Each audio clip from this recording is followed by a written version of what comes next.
Hey everybody, it's Jason Blaha here, and today I want to chat with you guys a little bit about one of my pet peeves is when people take a single accessory lift that some champion somewhere in the world uses to disprove the way that you should do primary exercises. And the biggest one, and I get it all the time, and I had a video of someone bring it up the other day when I was just talking about the pause benching, right?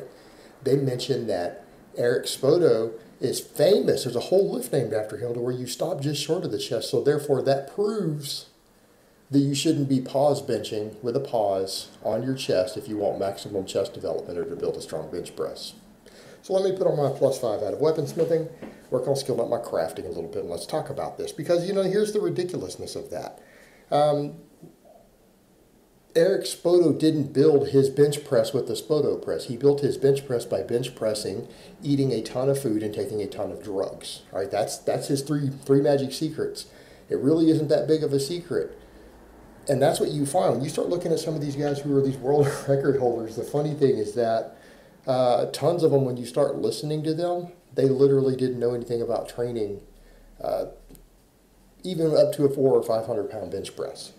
Why? Because they're genetic freaks with enormous frames. Some of these guys are 6'4", 6'5", you know, weighing 300 pounds already. And they're like, oh yeah, man, I got my bench press up to 500 before I learned how to tuck my elbows. Oh yeah, I got my bench press to 550 before I learned how to use leg drive. All right, do you guys understand what breed you're dealing with some of these guys?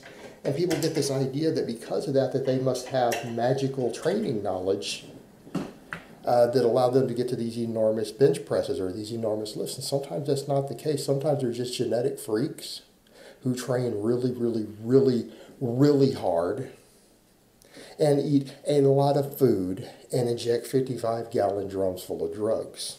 All right, that is generally the secret. You want to know the real secret to a world-class bench press? Be willing to die for it. That's the magic secret. If you're willing to shave 30 years off your life to get to that bench press, you will probably get a world-class level bench press, unless your genetics are bottom of the bucket, you know. Are you willing to get really fat? Are you willing to inject enough drugs to kill a horse? And are you willing to dedicate all your time to training the bench press, right? I mean, if you're willing to do those things, you will probably develop an enormously impressive bench press. You could possibly do it without even understanding picking proper accessory movements. You could probably do it without even mastering your form. That would get a lot of guys to a 500+ pound bench. I mean, you're going to die. You have to give up everything in your life for it, but you could do it. You know, you could do it. And people act like these are magic secrets. And the point is, these are genetic freaks who train hard. That's their magic secret. And the funny part, you know, when it comes down to it, when you look at the Spoto press, there's nothing special about it. Do you want to know? I honestly think that if Spoto had picked a different accessory, he just did that, say, yeah, I like this. I like the way this feels at the bottom. I'm going to do this to get more volume. So my chest and triceps will grow more because I can't recover from all the heavy benching all the time. But I need more volume, particularly with the drugs and food, to gain more muscle. That's what he chose to use to get more volume. Does anyone honestly think if he had done a floor press instead, or a closed grip bench press, or a weighted dip, instead of the Spoto press, I think I wouldn't have got to a 700+ pound bench press? Does anyone out there honestly think that? And, you know, if we're going to use pure anecdote, that you're going to say that, well, some guy's accessory movement is the reason that he developed this amazing lift and broke a world record. Well, what happens when someone else comes along who breaks their record who doesn't use their accessory lift? Does that mean the accessory lift is garbage? I mean, if we're going to use anecdote, like who's a current world record holder, so therefore their accessory choices must be amazing lift for everybody to do, then when someone breaks their record who doesn't do that lift, does that mean that lift becomes garbage? Because I could argue that it is. I mean, if we're going to use that level of anecdote, because we had that Russian guy come in, right? Not that long after Spoto hit his 722 world record raw bench press, the Russian guy comes in and beats it by 16 pounds. Who doesn't do the Spoto press? I mean, if we wanted to just be silly instead of just looking at accessory movements or assistance movements for what they are, just muscle builders to help you put on more muscle to do something besides the main lift. If we're going to not realize that that's what they really are and that they're the magic secret, Couldn't we argue that the Spoto press is a garbage lift because the Russian guy didn't do them and he was 16 pounds stronger on the bench, right? I know his name is Sergey. I'm going to get it wrong. Couldn't we make that argument that the Spoto press is a garbage exercise? That maybe if he didn't do the Spoto press and he had done a better lift, he wouldn't have got his world record beat by 16 pounds. That's the same level of argument we could make. It's stupidity. Now, the reality is, how do you build a big bench press? Tons and tons of pause benching, a lot of food. I don't know, getting your pecs and triceps as big as you can get them. That helps too, doesn't it? But this whole idea, this ludicrous idea, and that's one reason I don't like Eric Spoto, and that's nothing personal, but because he popularized stopping short of the chest as an accessory movement, we now have to listen to every dingbat and moron try to tell people they shouldn't be doing the pause bench all the time. I'm sorry, but you guys out there who are struggling to build your chest, I'm not talking about you guys who are stuck at a 550 bench trying to get to 600. I am talking about you tiny, weak-ass, silly-ass kids who can't even pause bench 300 pounds for one rep off your chest. You guys who talk about how your chest doesn't grow. You don't have massive pecs, but you're trying to get them.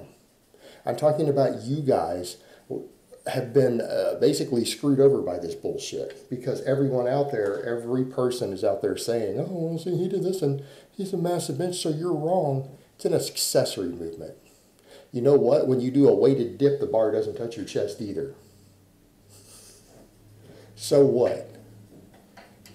It has nothing to do with you guys who are struggling to build your chest and struggling to build your bench press. You need to pause bench. You need to pause bench. And you get guys like Paul Carter will tell you that. But, you know, the argument would be, well, Paul Carter preaches everyone should pause bench all the time, and he only benched 500 pounds. Yeah, in a lighter weight class.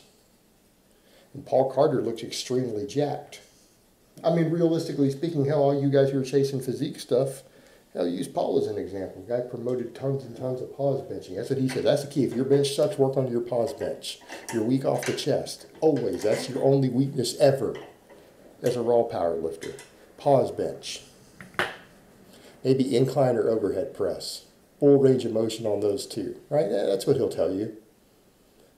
But he was at a much lighter weight class hitting 500, and the guy looks really jacked. So there you go. Use him as anecdote.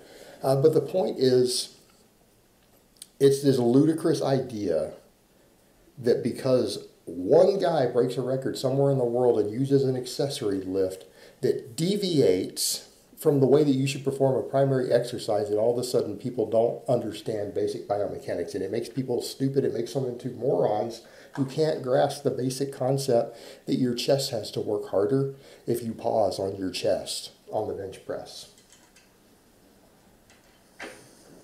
It is the best way to build power out of the bottom on the bench. It's one of the best ways to build up your chest for guys who struggle with chest development. It's technically easier on your elbows and wrists. And that's a whole nother topic we can get into. All right, you guys need to be pause benching every single rep. And on your chest, full range of motion, that is how you build the base for your bench press. That's how you build a big chest. That's the secret.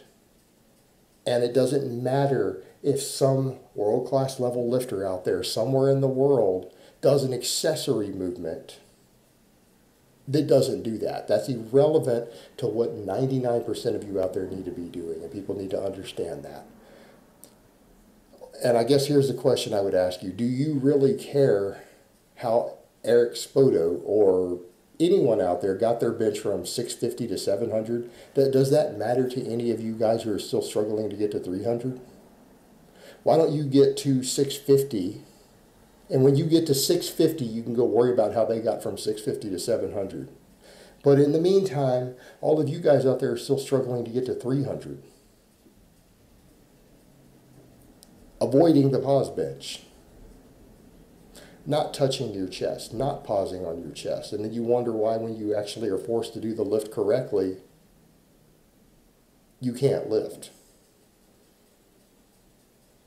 You want to know how all these guys built their bench press? Probably by doing the bench press. That's how they built their bench press. Accessory movements are there to hypertrophy muscles. They're there to do extra workload with a different movement pattern that helps prevent injuries by doing so, that helps change your motor unit learning a little bit. put extra muscle on you, usually with an exercise that's slightly easier to recover from than the big lift. That's it. That's why they're done. That is not the secret to how they built the base. That's not how they got to a 500 bench. Again, people need to understand this. It's absolutely ridiculous. It's this ridiculous idea that people have. And then the problem again with that is that because he did that one accessory, and that's just what he chose, he could have chose a totally different exercise and got the same results. Because of that, people somehow magically think that they shouldn't be pause benching. All right, guys, but that's really all I have to say on that today. I hope it's been informative, and I will talk to you guys next time.